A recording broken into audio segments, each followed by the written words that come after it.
皆さん、こんにちは。藤井です。このチャンネルは日本語の勉強をしている人へ向けたチャンネルです。突然ですが、皆さんは日本語で会話をしていて、もどかしいと感じることはありませんか？意味は通じている。でも、自分が言いたいニュアンスは、これじゃないんだよなという感覚です。単語力は日本語を話す上でとても重要なポイントの一つです。今日は知っているだけであなたの日本語力がぐーんとレベルアップする12の単語を用意しました。レベル1からレベル4まであって、テスト形式でご紹介していきます。全問正解できたらあなたの日本語は文句なしに超一流です。それではあなたの単語力をチェックする時間です。準備はいいですか？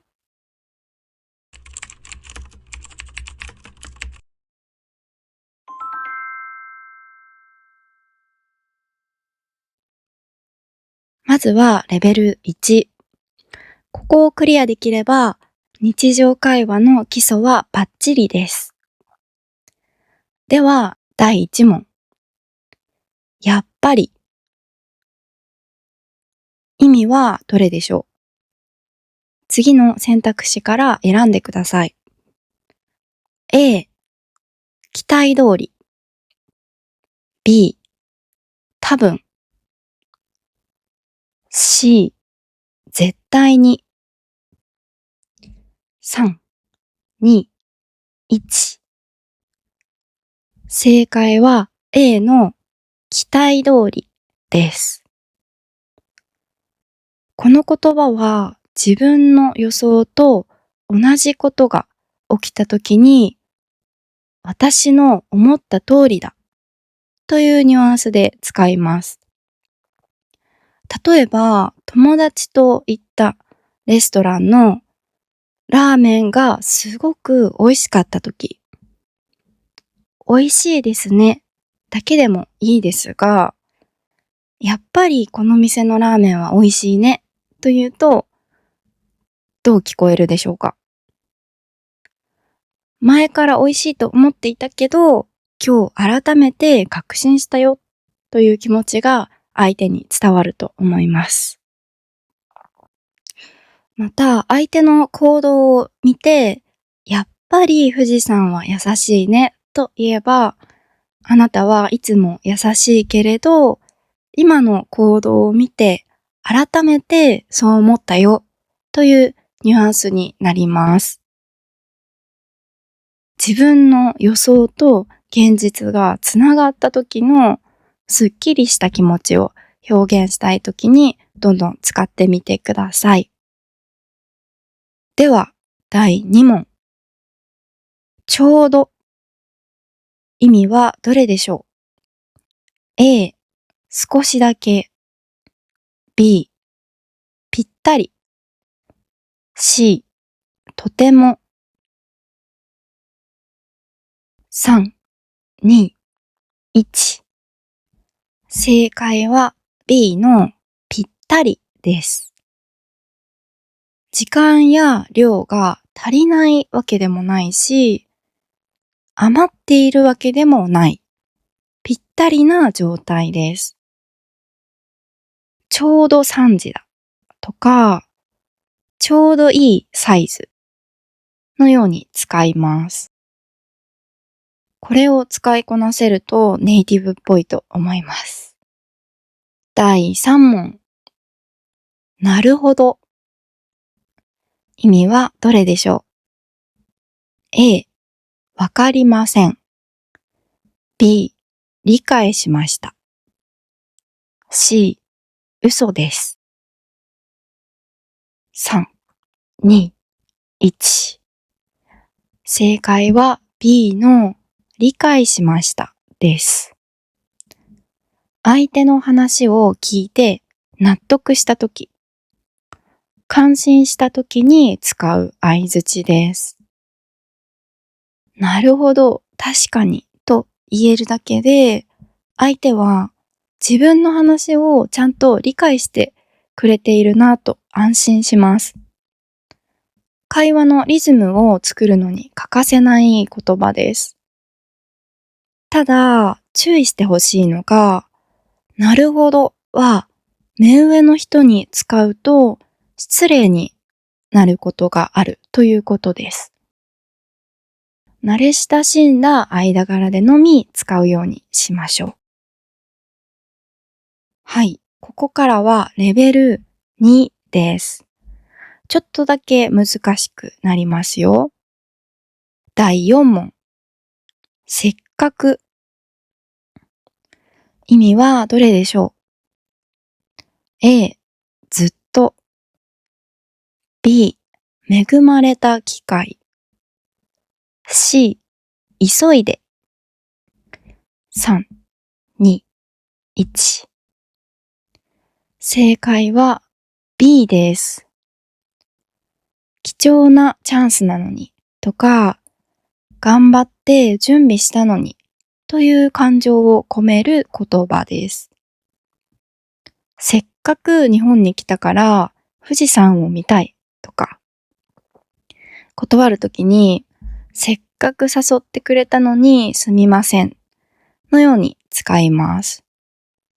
これを使えると相手への配慮や自分の気持ちを伝えられます。第5問。意外に。意味はどれでしょう？ A、予想と違って。B、いつも通り。C、わざと。3、2、1。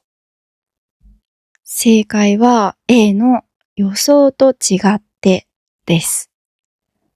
思っていたよりも〇〇だと言いたいときに使います。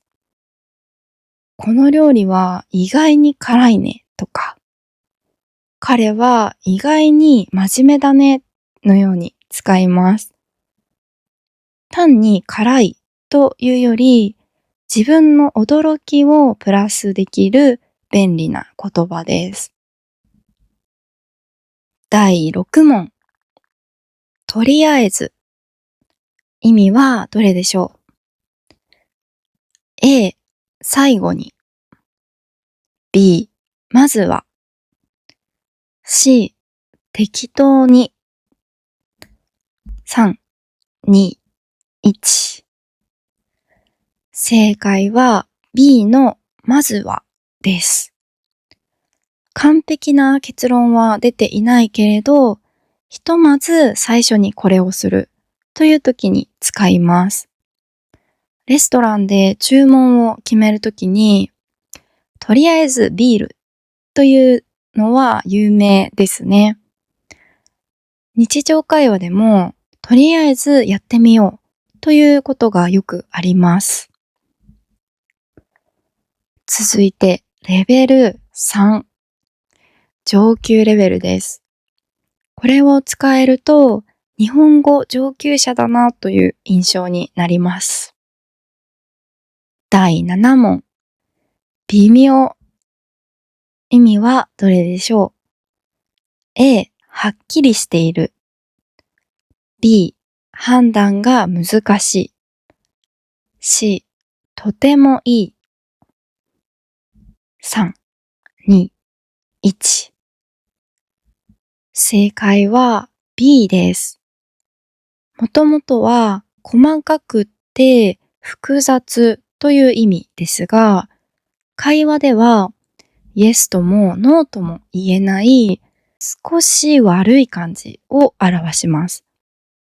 味はどう？微妙かなといえば、まずくはないけど、あまり好きじゃないというニュアンスを伝えられます。第8問。客観的。意味はどれでしょう？ A、自分の気持ちだけで。B、第三者の視点から。C、適当に。3、2、1。正解は B の第三者の視点からです。感情を入れずに事実や数字に基づいて物事を見る姿勢です。客観的なデータが必要だとか、一度自分のことを客観的に見てみようと言います。逆の意味を表す言葉は主観的です。これは自分自身の考え、感情、経験に基づいて物事を見ることです。このデザインは可愛いというのは主観的な意見だと言えます。第9問。充実。意味はどれでしょう？ A、足りない。B、中身がいっぱいで満足している。C、空っぽ。3、2、1。正解は B の満足しているです。生活や仕事が豊かでしっかりしている状態です。充実した一日だったといえば、忙しかったけれど幸せだったことが伝わります。リア充というスラングがあります。リアル、現実世界が充実している人のことを指すネットスラングです。友人や恋人がいる、趣味や仕事が楽しいなど、ネットや SNS 上ではなく、現実世界で人間関係や活動が満たされている状態を指します。はい。最後はレベル4。超上級。知っていたらネイティブも驚くレベルです。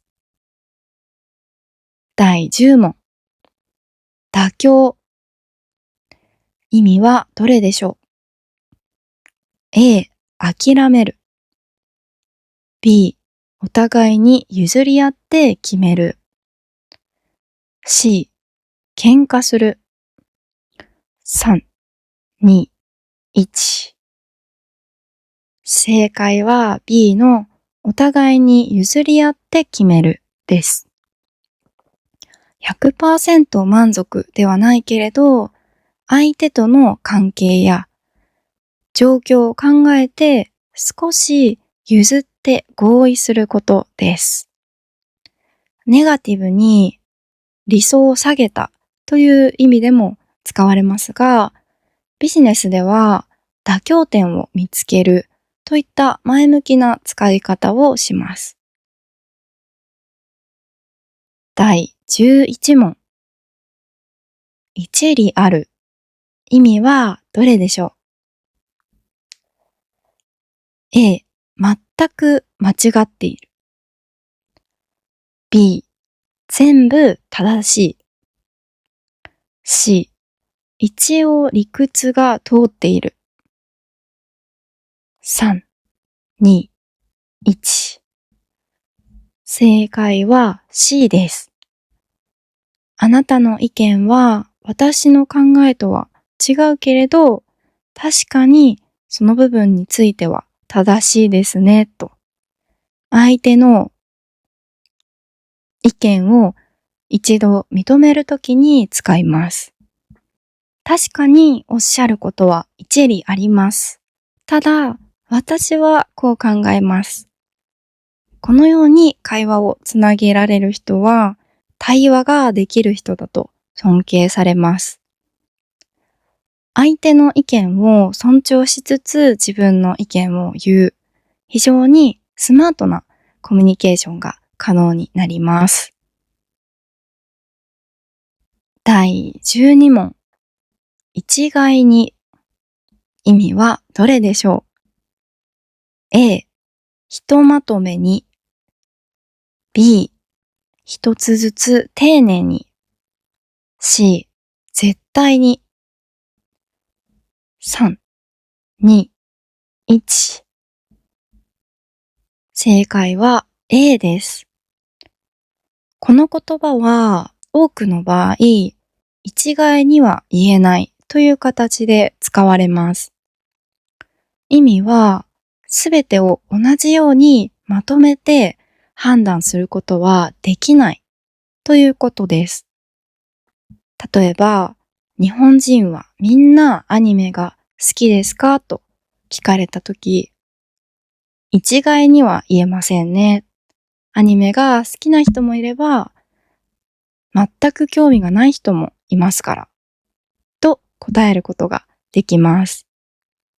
これは日常で友達と会話をするときに使うというよりは、ビジネスとか何かのインタビューとかの真面目な場面で使う言葉です。これがさらっと言えたら本当にかっこいいです。はい。ということで今日は日本語の単語力テストをしました。いかがでしたか？何問正解できましたか？全部正解できたら本当にすごいです。今日ご紹介した単語は教科書には載っているけど使わないような言葉ではなくて、普段日本人が実際に使っているものです。ぜひ皆さんも使ってみてください。今日学んだ12個の単語の中から一番使ってみたいと思った言葉をコメント欄で教えてください。一つ言葉を覚えるだけで世界は少しずつ広がります。一緒に頑張りましょう。ということで本日は以上になります。最後まで聞いてくださってありがとうございました。また次のエピソードでお会いできたら嬉しいです。よろしければチャンネル登録お願いします。